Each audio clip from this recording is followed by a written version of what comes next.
Hello, world. Those that have ears, let them hear. So, family, I want to jump back on here, man. God is really just pouring into me, man, this morning.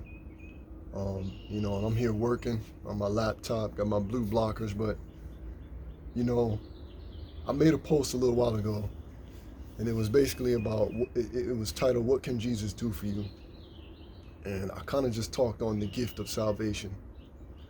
And so, as he's continuing to download into me, man, it's a pure joy to just share, man. It really is. So what I want to speak on briefly is, man, so once you've accepted Christ into your life, what happens? And how do you know if you're saved, right? It's not about the ritual, excuse me. We have the ritual of, once you do make that confession before the public, right? You get dipped into the water, baptized. And then where do you go from there? How do you know? Like, what is it? How can we, articulate that? How can we put it into words? I'm sure many people wonder this. Like, okay, yes, I gave my life to Christ. So this is the key, family. It's personal. It's personal. What do I mean by that? When something is personal, right? When you're in a personal relationship, that means that you, at that point, you're willing to be there for that person. You're willing to be there because they've done something for you that can know, it's almost like in your mind, there is nothing that can take it away, right? It's just this thing. It's this thing. It's this mystery. That's why it's personal. It's personal for everyone. If you talk to any believer that has given their life to Christ and allowed him to be Lord of their life, the reason we say that it's personal is because nothing can take it from you. It's a moment that occurred in your life that almost cannot be explained. It's unfathomable. Like, you can't even, it's oftentimes, it's a moment in your life that's the best way to say it. You can't describe it fully in its entirety. You can't put it, there's nothing in the world. There's no, you can't articulate it in a way that anyone that has not had a similar or this, that similar experience would understand. And so that's just how deep it is, family. So once you've done that, what does life look like from that point forward? Where do you go from there? Is your life going to be perfect? How are you going to feel? What are your actions going to look like from day to day? Spiritual warfare, family. Spiritual warfare. If you thought you were in a struggle before you gave your life to Christ, are you really in for something after you give your life to Christ? Because now you're conscious, you're fully conscious and aware of the vices and the wiles of the enemy. But anyway, what that looks like, family, is the bottom line is this. You're now willing to do whatever necessary to remain or to blossom, not remain the same, but to continue to grow in that narrow path.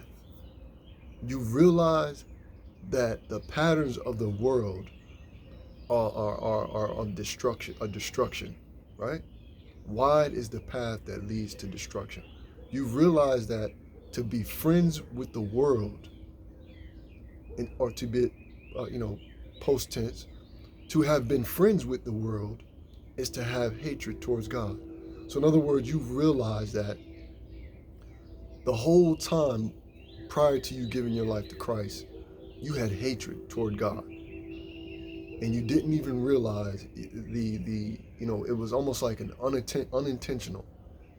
But now, after you give your life to Christ, you can visibly understand what warfare looks like. You can see the enemy. You can begin to make him a footstool.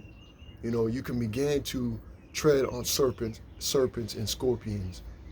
You know, now you have come into an enlightenment that no man or woman can take from you. And you just continue to move in that vein. You know, the process, the struggle, you know, the spiritual warfare, the things that are naturally going to come your way. You understand them. You understand them. And one of your number one priorities, right, is just to share. It's not a complex thing. You just share your testimony. That's it. You're an open book now. Your life becomes an open book.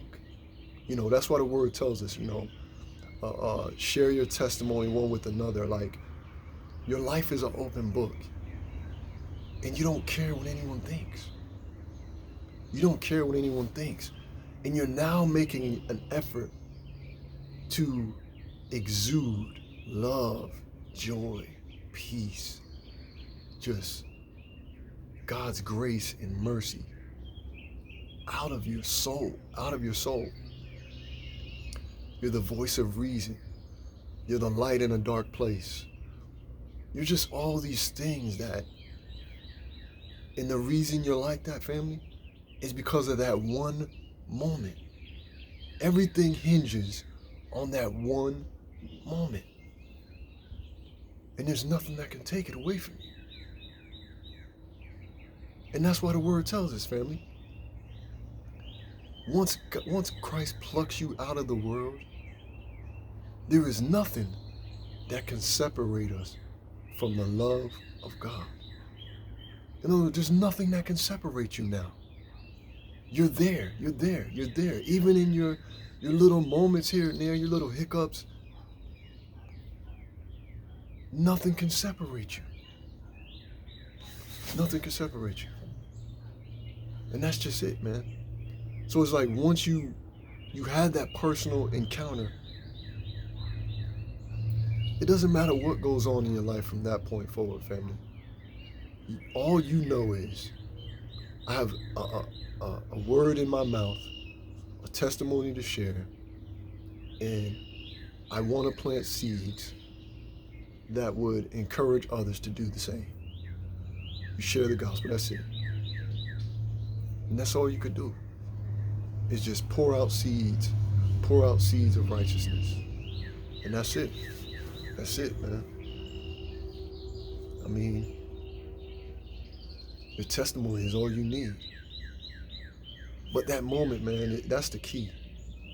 That unexplainable moment where God touched your life.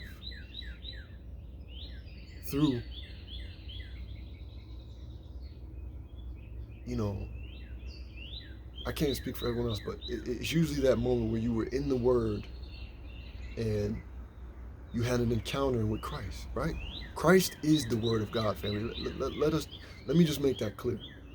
The Word of God is Christ.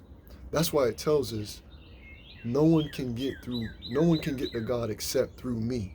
So in essence, what it's saying in layman's terms is, you cannot get to God except you read His Word. This is what it's saying.